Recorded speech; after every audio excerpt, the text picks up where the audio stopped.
Shalom bien-aimés, shalom peuple de Dieu, bienvenue dans votre programme Oikodome, ce programme que vous avez l'habitude de suivre chaque lundi à ces heures-ci, ce programme que nous avons l'honneur de vous présenter par la grâce de Dieu. Prions l'Éternel avant de commencer. Précieux Père, nous te sommes reconnaissants. Reconnaissants pour ce temps que tu nous accordes, d'échanger, de creuser et de voir la profondeur dans ta parole. Et à tendre Père, comprendre comment cela s'applique-t-il pour nous, Jésus-Christ. Et comment devons-nous y prendre pour ne pas trébucher dans la marche avec toi. Aide-nous à relever cela et à saisir, Yahweh tendre Père, les vérités, les profondeurs autour. Enseigne-nous toutes choses, nous avons besoin de ça. Nous sommes comme des disciples qui veulent être enseignés. Oreille attentive, nous voulons apprendre comme les disciples. Merci d'être avec nous et de nous assister. Au nom de Jésus, Amen. Bienvenue, je disais dans votre programme Oikodome, je suis le frère Gloire Kianda qui vous le présente dans un espace qui nous a été offert par le ministère Yesunanu et je suis très heureux d'être là encore ce soir pour pouvoir continuer ce que nous avons déjà commencé à voir depuis 2 lundis de ce mois de juillet. Depuis le lundi 1er, nous parlions d'une nouvelle dimension. Une nouvelle dimension. Et le lundi passé, nous avons vu une nouvelle dimension dans la connaissance de Dieu. Dans notre façon de connaître qui il est possible que nous passions d'une dimension à une autre. Je ne suis pas venu dire qu'il y a une dimension suprême. Quand on arrive là, c'est fini. Mais j'étais venu dire à une personne que dans la dimension de la connaissance que tu as de Dieu, il est possible que tu montes encore de dimensions. Même vous qui vous pensez que vous êtes au summum de la connaissance, moi je vous dis qu'il est possible de monter encore un peu plus haut. Souvenez, Élie a dit à Akab, monte, mange et bois, car il s'est fait un bruit qui annonce la pluie. Et la Bible dit, Akab a monté. La Bible dit, Élie lui est allé au sommet du Carmel. Mais il a encore demandé à son disciple de monter encore pour aller voir de l'autre côté de la mer. Ça veut dire qu'il y a possibilité de monter et encore monter. Et c'est ça en fait ce que j'appelle des dimensions. Chacun dans sa dimension, chacun là où il se trouve. Il n'y a pas quelqu'un qui est exclu par rapport à cette histoire. Chacun est à l'endroit où il est. Je ne suis pas venu prendre quelqu'un dans une dimension 2 pour parler exactement de la dimension 3. Non. Je vais dire, même quand tu n'as pas de dimension, tu peux commencer dans le néant et aggraver la première dimension, dans la connaissance de Dieu. Même quand tu avais une dimension 7, tu peux aller à la 8e dimension, selon bien évidemment que l'esprit sera en train de le faire. Ce que je suis venu faire, c'est activer la soif de quelqu'un pour chercher une nouvelle dimension. Voilà, même si je peux bien le conclure, activer en fait la soif de quelqu'un pour que cette personne puisse chercher une nouvelle dimension. C'est possible. Et depuis les premiers lundis, j'avais mis une base pour dire ce n'est possible que par l'Esprit. Jésus a dit aux disciples, ne vous éloignez pas de Jérusalem jusqu'à ce que celui qui va vous permettre à tout moment d'aller de dimension en dimension vienne. Voilà pourquoi un Pierre, dès qu'il est sorti de la chambre haute, il était capable de faire marcher un paralytique, Pierre et Jean, vous vous souvenez sûrement. Mais plus tard, c'est le même Pierre qui était maintenant capable de ressusciter une femme qu'on appelle Tabitha Dorcas. Parce que là, il venait non seulement de changer de dimension, mais il s'est souvenu même de ce que Christ a fait. Parce que quand vous regardez la méthodologie de cette résurrection, c'est la même que Christ a utilisée pour la fille de Jairus. Vous voyez? Donc là, Pierre vient de monter de dimension. Il a même atteint une dimension où l'ombre seulement de Pierre était capable de guérir tous les malades qu'on mettait juste là. Vous avez vu, et vous vous souvenez que ça, c'était avec Christ. Donc, il y a possibilité dans notre connaissance de Dieu, comment il agit, comment il se manifeste dans notre vie, que nous puissions monter de dimension. Et ce soir, j'aimerais parler d'une nouvelle dimension dans la marche avec Jésus. Dans la marche avec Dieu, là aussi nous pouvons monter des dimensions. Je vais lire avec vous un texte qui se trouve dans Exode chapitre 33. Je vais lire les 12e jusqu'au 15e versets. La Bible dit, Moïse dit à l'Éternel, voici tu me dis, fais monter ces peuples, et tu me fais connaître, mais tu ne me fais pas connaître qui tu enverras avec moi. Cependant, tu as dit, je te connais par ton nom, et tu as trouvé grâce à mes yeux. Maintenant, si j'ai trouvé grâce à tes yeux, Fais-moi connaître tes voies. Alors je te connaîtrai et je trouverai encore grâce à tes yeux. Considère que cette nation est ton peuple. 14. L'Éternel répondit, je marcherai moi-même avec toi et je te donnerai du repos. Moïse lui dit, si tu ne marches pas toi-même avec nous, ne nous fais point partir d'ici. Je me limite par là. Mais j'ai cru entendre Dieu dire à Moïse, je marcherai moi-même avec toi et je te donnerai du repos. Moïse, pourquoi tu dis si tu ne le fais pas, ne nous fais pas déplacer? Est-ce que Dieu serait-il un menteur pour te dire qu'il va lui-même marcher avec toi pour que tu le prennes par parole pour lui rappeler que si tu ne le fais pas, ne nous fais pas partir d'ici? Cet homme-là qui est en train de parler, l'homme de Moïse là, c'est un homme qui a grandi dans la marche avec Dieu. Comment je le sais? Rentrez dans Exode chapitre 3, la rencontre entre Moïse et Dieu au mont Horeb dans le buisson ardent. Vous allez vous rendre compte que là, l'homme qui était là était dans un niveau, dans une dimension qu'il n'est pas ici. Là, il discute avec Dieu. Dieu lui dit, vas-y. Il dit à Dieu, je ne sais pas parler. Je serai avec toi, je t'accompagnerai, je mettrai les paroles dans ta bouche. Il continue à discuter. Jusqu'à ce que Dieu s'énerve et lui dise que Aaron va aller avec toi. Comme toi, tu ne sais pas parler, Aaron sera le prophète. Et je ferai de toi Dieu devant Pharaon et Aaron sera ton prophète. Vous avez vu? Qu'est-ce qui lui manquait? Juste de dire, je vais aller, je vais faire confiance à Dieu et puis voilà. Il avait besoin de quelqu'un. Pourquoi? Parce qu'il ne faisait pas il ne faisait pas confiance en qui il était. Il se disait, moi qui ne sais pas comment parler, comment puis-je être seul et me présenter devant Pharaon? Il minimisait l'accompagnement de Dieu. Il minimisait le fait que déjà le fait d'une seule parole suffisait pour qu'il ne soit plus seul. Il avait besoin de voir physiquement quelqu'un à ses côtés pour qu'il puisse aller dans une telle mission. Il avait besoin physiquement de voir un Aaron pour aller dans sa mission. Il est possible que toutes les missions que l'Éternel t'envoie, tu as souvent envie de voir physiquement un Aaron qui va t'accompagner. Souvenez-vous de Gédéon. L'Éternel lui a dit, vas-y, avec la force que tu as. Il a bien commencé. Mais à un moment donné, il a eu peur. Il demande des signes à Dieu. Dieu lui donne des signes. Finalement, il a courage de réunir toute une armée et puis d'y aller. Vous connaissez tous l'histoire. Mais avec son armée, il veut bien, il était proche d'arriver, mais il avait toujours peur. Jusqu'à ce que Dieu lui amène à écouter ce que les autres, le peuple qu'il allait combattre, disaient déjà de lui. C'est là qu'il va avoir la confiance en ses dieux.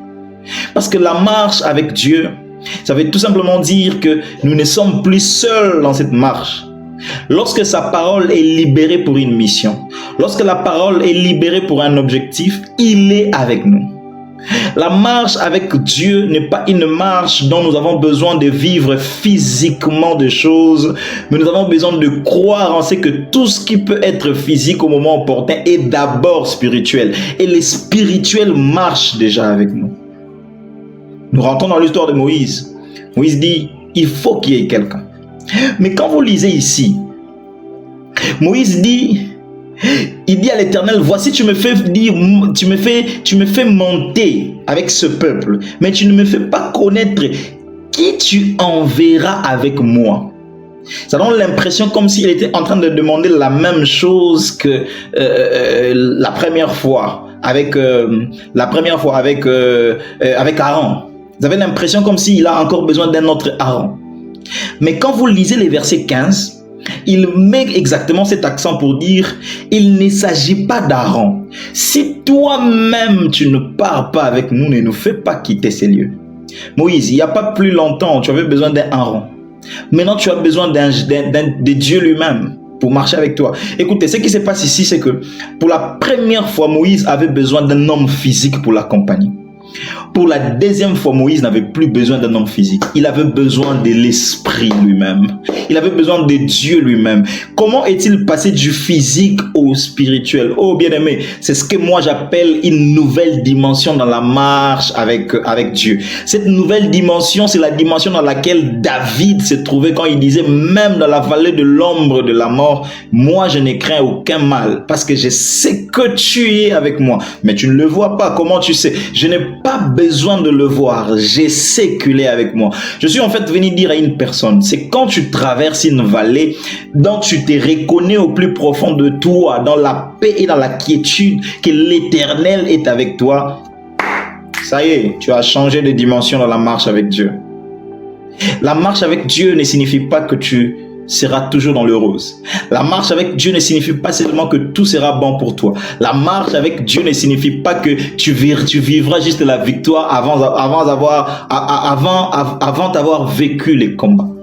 La marche avec Dieu veut surtout dire, même quand les combats semblent plus compliqués devant toi, il est là avec toi. Et que tu sais qu'il ne joue jamais. Même quand tu reçois des coups, tu sais que mon Rédempteur est vivant et il se lèvera les derniers et ça ne sera pas en retard.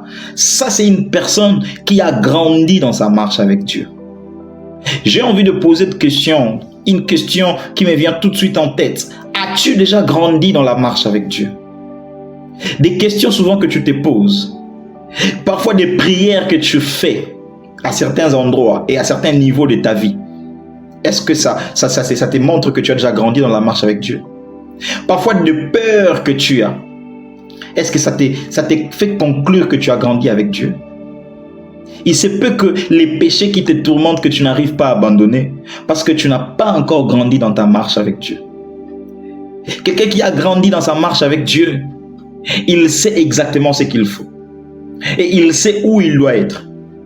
Voici 3 choses que j'aimerais vous dire sur la nouvelle dimension dans la marche avec Dieu. C'est que quelqu'un qui est dans une nouvelle dimension dans sa marche avec Dieu, premièrement, il sait toujours reconnaître la voix de Dieu. Peu importe le brouillard, peu importe le flou, peu importe l'embouteillage, peu importe la situation devant laquelle il se retrouve, il sait reconnaître la voix de son Dieu. Parce que la Bible dit, mes brebis entendent ma voix. Oui, si tu es brebis, tu entendras la voix. Si tu es brebis, tu reconnaîtras que là, l'Éternel vient de parler. Parfois, ça n'arrive pas parce que ta marche avec Dieu est encore à un niveau où Dieu ne t'attend pas encore là-bas. Monte, cherche à monter. Parfois, ça passe par la consécration. Parfois, ça passe par cette vie de sainteté dont ton cœur bouillonne au-dedans de toi de vivre. Parfois, ça passe aussi par juste le fait de se dire, j'ai besoin de toi. Juste comme Moïse, si tu ne pars pas avec moi, ne me fais pas quitter ces lieux. Dans notre marche avec Jésus, Jésus n'aime pas les statu quo. Souvenez-vous de la tour de Babel. Le monde avait une bonne initiative. Alors que Dieu les avait créés pour qu'ils aillent par-ci, par-là, et ils se sont trouvés à un bon endroit et ils vont commencer à construire une tour sur laquelle ils vont monter et rester seulement là. Au lieu de partir dans l'espace, et ils sont en train de monter, ils sont juste en train de monter. Dieu n'aime pas les statu quo. Dieu n'aime pas qu'on tournicote au même endroit. Mais la Bible dit, qu'est-ce que Dieu a fait pour la tour de Babel? Il a juste détruit cela et il a mis différentes langues et puis des confusions et puis voilà, chacun s'est retrouvé exactement comme Dieu le voulait. Juste une confusion a permis que Dieu atteigne son objectif. Oh, peut-être que tu es encore en train de construire ta tour de Babel là où tu es. Dieu ne te veut pas là. Dieu n'aime pas les statu quo. Il veut que tu ailles. Il veut que tu avances. Il veut que tu progresses. Il veut que tu grandisses. Il veut que tu gravisses d'échelons et que tu montes en dimension. Dieu t'attend là-bas. Je te dis, parfois ça passe juste par une vie de consécration qui bouillonne dans ton cœur. Et parfois ça passe par juste une simple prière comme Moïse. Si tu ne pars pas avec moi, ne me fais pas quitter ces lieux. Comme il n'aime pas que tu restes au même endroit, t'en fais pas. Il partira lui-même avec toi. Donc, quand tu as changé de dimension, tu as gravi d'échelons dans la marche avec Dieu, tu as compris que tu reconnaîtras sa voix. Tu reconnaîtras que même quand un corbeau vient te nourrir au torrent comme Élie, tu sais que ça c'est Dieu. Parce que tu l'avais déjà entendu te dire, va là-bas, tu boiras de l'eau du torrent et les corbeaux viendront te nourrir. L'homme qui a gravi l'échelon dans la marche avec Dieu. Parce que la deuxième chose, quand vous gravissez également d'échelon, quand vous changez des dimensions avec Dieu dans la marche avec lui, vous saurez reconnaître sa volonté dans le présent et pour le futur. Vous saurez reconnaître sa volonté dans le présent et pour le futur. Parfois, la souffrance que tu vis aujourd'hui n'est que la volonté de Dieu, n'est que le langage, n'est que les plans de Dieu dans le présent pour un futur meilleur. Tu t'incrimines, tu fais comme Job, juste parce que tu n'as pas encore grandi dans la relation, dans la marche avec Dieu. Si tu le savais. Vous savez, à chaque fois que nous passons par des moments difficiles, quand Dieu nous fait sortir de ces moments, les bénéfices qui viennent après, on a toujours, qui n'a jamais fait ça? On a toujours tendance à dire, Dieu avait raison. Mais non, rentre quand tu étais encore à l'intérieur. Tu te rendras compte que tu as même incriminé Dieu. Tu as dit des choses comme Job. Bon, pas comme Job. Job n'avait jamais péché, mais il se croyait juste. Tu t'es dit que tu te croyais même juste. Tu vois ça? Juste parce que tu ne savais pas, tu n'avais pas encore grandi, tu n'avais pas encore changé de dimension dans la marche avec Dieu. La marche avec Dieu, c'est reconnaître que dans le psaume 97, le verset 1 à 2, la Bible dit « Dieu est lumière, mais il est environné de ténèbres. » Et que moi, l'homme qui suis en dehors et de la lumière et du ténèbre, parce que l'objectif de Dieu, c'est que j'aille vers la lumière, il est parfois impossible de passer outre les ténèbres. Et qu'avant d'atteindre la lumière, parce que cette lumière est environnée par les ténèbres, il faudrait que je passe par les ténèbres. Et les ténèbres peuvent s'avérer les difficultés de ta vie, des réalités compliquées par lesquelles tu passes. Mais tu as un objectif, c'est que tu marches. Même quand je marche dans l'ombre, dans la vallée de l'ombre de la mort, je ne craindrai aucun mal. Pourquoi? Parce que je marche, je vais quelque part. Et quand tu traverses les ténèbres, tu sais qu'au bout des ténèbres, il y a la lumière. Ça, c'est quelqu'un qui a grandi. Beaucoup rebroussent chemin. J'étais déjà là où j'étais, c'était mieux que là où je suis aujourd'hui. Non, là où tu vas, c'est mieux que là où tu étais. Continue. Ne t'arrête pas. Ne blâme pas d'abord Dieu. Continue. Fais les chemins. Fais confiance à Dieu. Qu'il se révèle à toi comme il le faudra au moment opportun. Mais d'abord, quitte la maison de ton père, va là où je te veux. Même quand tu ne sais pas, même quand c'est compliqué, vas-y. Là, tu aurais changé de dimension dans la marche avec Dieu. Pourquoi? Tu aurais reconnu sa volonté, son plan dans le présent pour une meilleure volonté dans le futur. Parce que la volonté de Dieu pour notre futur est toujours meilleure. Il ne peut pas concevoir un projet de malheur pour nous. Vous connaissez tous ce texte, je connais le projet. Parfois, juste la confiance en Dieu. La troisième et la dernière des choses que j'aimerais vous dire, lorsque nous changeons de dimension dans notre marche avec Dieu, c'est que on sait reconnaître qu'un seul pas sans lui est un gros risque que nous ne pouvons pas prendre. Rien que ça. Un gros risque que nous ne pouvons pas oser prendre. Voilà pourquoi Moïse a dit, si tu ne pars pas avec nous, ne nous fais pas quitter ces lieux. Ne nous fais pas, parce que un seul pas sans lui est un gros risque. Imaginez-vous un Israël sans Dieu en Égypte. Comment allait-il sortir de là? Il a fallu 10 fléaux pour que Pharaon les libère. Et même quand il les libère, il le poursuit pour le faire périr. Imaginez-vous un Israël devant la mer Rouge, derrière toute l'armée de Pharaon, sans leur Dieu. Comment allait-il se prendre?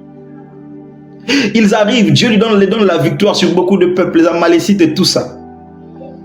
Et quelqu'un, un roi de Moab, qui s'appelait Balak, cet homme-là, il a besoin que ce peuple soit maudit. Il va appeler quelqu'un qui avait l'habitude de maudire les gens, qui s'appelait Balaam, qui va venir réellement pour maudire. Imaginez-vous un Israël sans son Dieu. Ils allaient être maudits. Mais quand tu marches avec lui, quand tu grandis surtout, tu n'as pas peur de tout ça parce que tu sais qu'il est possible que la malédiction soit convertie en bénédiction pour une seule personne. Parce que pour une seule personne, son fils est venu mourir sur la croix. C'était juste pour toi. Alors quand tu marches avec Dieu, important de comprendre les dimensions. Quand tu grandis, surtout quand tu changes de dimension, tu sauras reconnaître sa voix en toutes circonstances. Tu sauras reconnaître sa volonté dans le présent pour un futur meilleur, en toutes circonstances. Et tu sauras qu'un seul pas sans lui est un gros risque que tu n'oserais pas prendre. Et tu diras comme Moïse, si tu ne fais pas ce pas avec moi, ne me fais pas quitter ces lieux. Change de dimension dans la marche avec Dieu et tu connaîtras plus que ce que tu connais aujourd'hui. Merci Jésus. Je te prie maintenant, aide quelqu'un qui le désire à changer de dimension dans sa marche avec toi. Il est encore esclave de certaines réalités, de la peur, de la honte, parce qu'il n'a pas encore compris qui est à ses côtés. Il n'a pas encore compris qui marche avec lui. Père, aide-le à comprendre au nom de Jésus. Je déclare et je décrète que tout esprit qui l'a rendu esclave, parfois de l'ignorance, en ignorant complètement qui tu es à ses côtés, le libère au nom de Jésus-Christ. Que quelqu'un grandisse parce qu'il aurait désiré, qu'il grandisse, qu'il change de dimension, qu'il aille plus loin dans sa marche avec toi. Et que lorsqu'on le regarde, qu'on trouve en lui un homme différent de ce qu'il était hier dans sa marche avec toi, comme nous avons pu le voir ce soir avec Moïse. C'est ma prière pour lui. Et parce qu'il le croit et il le reçoit par la foi, fais-le pour lui. Au nom de Jésus. Amen. Que Dieu vous bénisse. Merci d'être là encore et encore. Merci de nous avoir suivis. Nous nous reverrons le lundi prochain pour finir sûrement cet épisode. Quant à moi, j'ai déjà hâte à y être. Au nom de Jésus, soyez bénis.